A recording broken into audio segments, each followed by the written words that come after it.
So anyway, I see this clip of Joe Buck congratulating Pat Foley, the announcer for the Blackhawks, for about 30 years, behind the microphone. Big boos in the stadium. Big boos inside of the United Center. Boo, boo.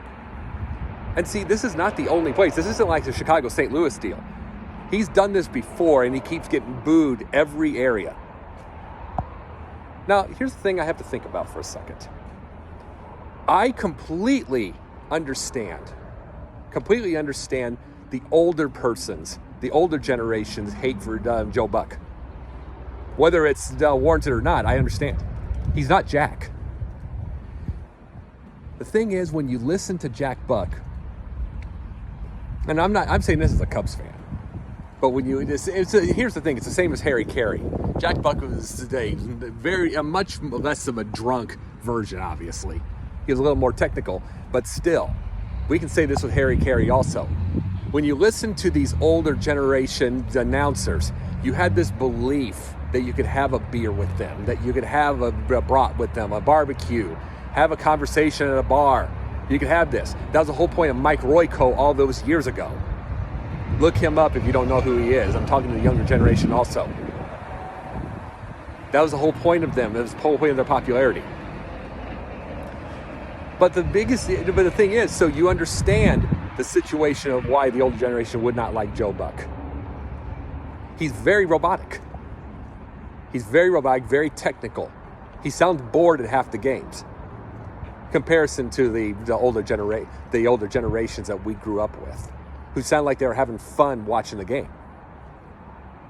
Of course, you get the wrong idea all the time from some of the fans. Oh, they were more loyal to the team. No. Harry Carey was with the Cardinals for years, and then he was with the Oakland A's, White Sox, the Oakland A's, and then the Cubs, or other way around, either way. So it's not like that they were that loyal. I mean, the oldest generation one right now, Wayne Larrivee, was a Bear, then became a Packer.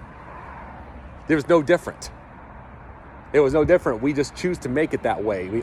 Fans do this all the time.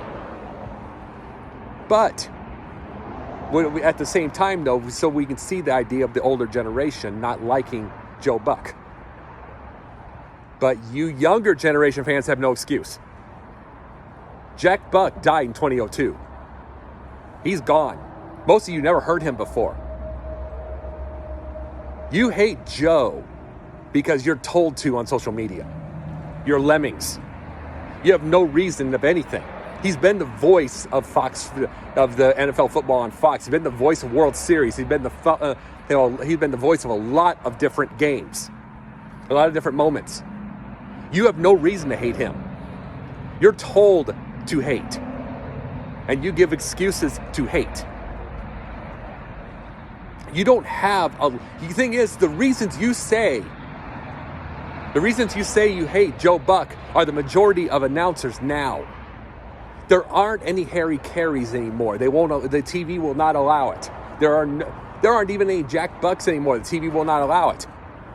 There's no Vin Scully's anymore. The TV will not allow it. Period. End of story. You're going after Joe Buck for what every announcer is. You might like a couple in there, but they're still as technical. They're still as technical as Joe Buck. They're still as the professional, quote unquote, as Joe Buck. They are. You might like them for your end, but you're not told to hate them. If you were told to hate them, you'd be following because you're lemmings. And that's the story. Period.